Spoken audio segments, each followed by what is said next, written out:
Do not want to make a mistake in this qualification race for this rolling start, and here we come. Merc on Merc as we head down for a rather murky start in terms of the weather too.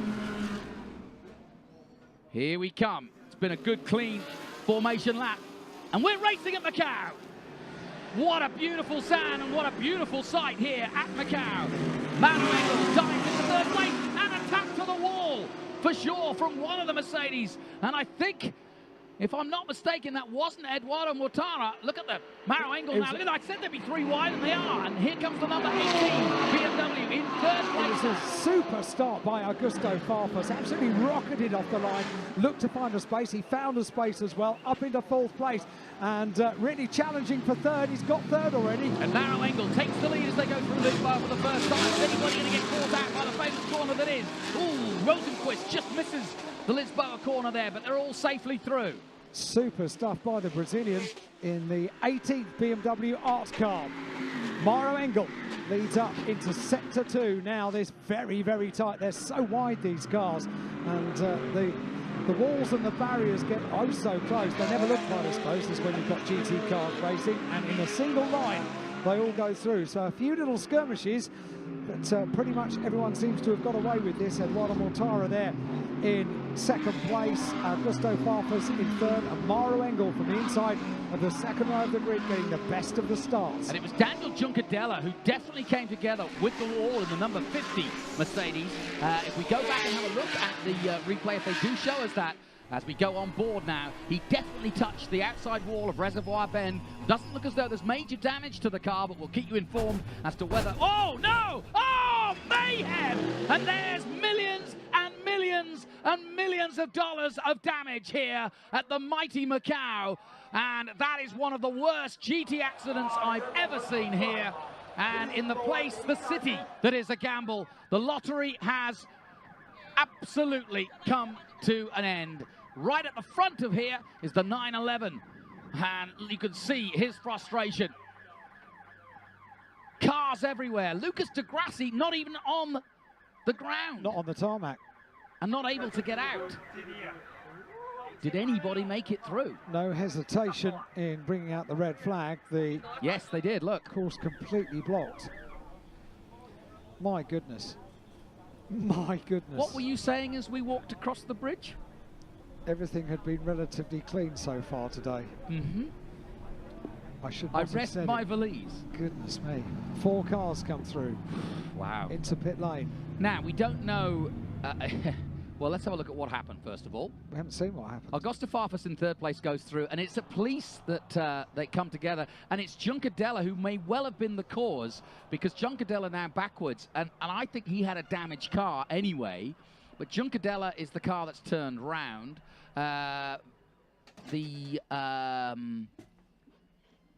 Porsche of, is it?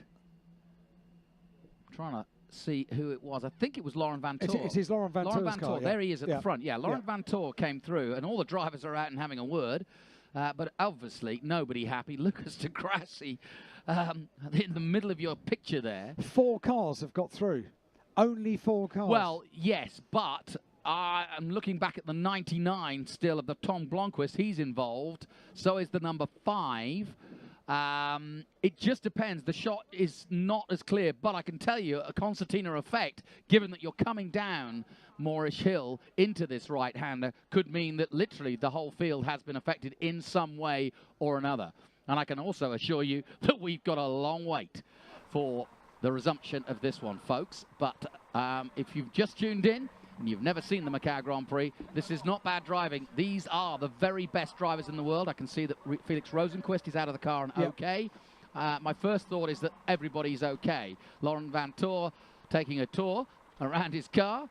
There's one of the Audi drivers, and yeah, this is a real mess. But what I was going to say, and here comes the cranes, so it won't take them too long to start to extricate them, but it just depends how further back how far down back the this field goes. Yeah, I don't think we're going to be able to get a camera angle that will show us the tail of the field, so therefore we can start picking out and working out how many cars are okay. So certainly we've got Nico Muller's car there, hard up to the barrier on the left-hand side of your screen. Nico Muller's Audi pressed up. It's a scene I've seen in Formula 3 many times, but never in GTs, not to this extent. No, we did say this the very, very tight section of the circuit, and GT cars get wider and wider, don't they, with every incarnation of a GT car. So the road completely blocked. So I almost can't bear to watch this. I know, it's painful, isn't it? I'm sure the teams and the manufacturers can't bear to. And there's the first Audi out of the way. That's the Honda. That's the Excuse NSX. me, that's the NSX Honda. Yeah. Now Marciello is in the pits. And you know what? The other thing that's happening at the moment is it's getting darker and darker, as if rain clouds are looming in. They reckoned on the weather forecast, if we got a shower, a proper shower, it will be about 1 o'clock this afternoon. It's 25 to 1, everybody. Local time. So Rafael Marciello talks to the AMG team.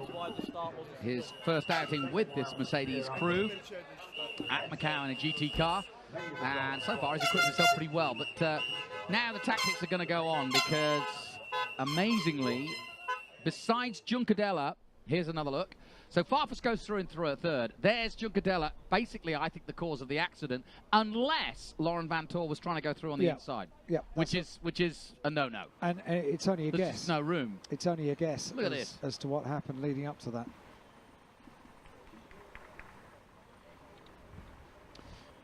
One, two, now, here's three, another thing 4, 5, 6 million, or just cars? 6 cars at very least. We're trying to recover Laurent Vantor's Porsche, which is very battered. Here's something they instituted last year into this race, is these dollies.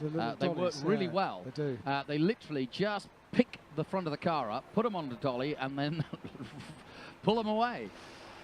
Laurent Vantor, of course, who won this race last year, albeit with a different manufacturer. Oh, here we go, on board. Ooh, scary. And that, of course, is the number 11 of Lucas de Grassi, who's the one who ended up off the ground. Look, there he is. Number 11. Now, 4 cars, that's all. There's Maro Engel, made it through. Most of the Mercedes. The other, Augusto Farfus. It could be a 4-way race. 3 Mercedes against a BMW. Yeah, what a peculiar situation. I think you're right. I think there are going to be plenty more cars that are unscathed. I mean, looking down to, I would argue that if the other guys were smart enough to get off the brakes or get on the brakes early enough, Rosenquist was definitely involved in the incident because he was out of the car pretty quick. That's 11th place. But we could see the likes of Marco Wittmann, Bertolotti, Dumas, Young, Robin Frins. I say that tentatively. Potentially, this could be absolutely brilliant for Robin. Yes, it could. He needs a recovery. It was a tall mountain to climb from the penultimate row of the grid.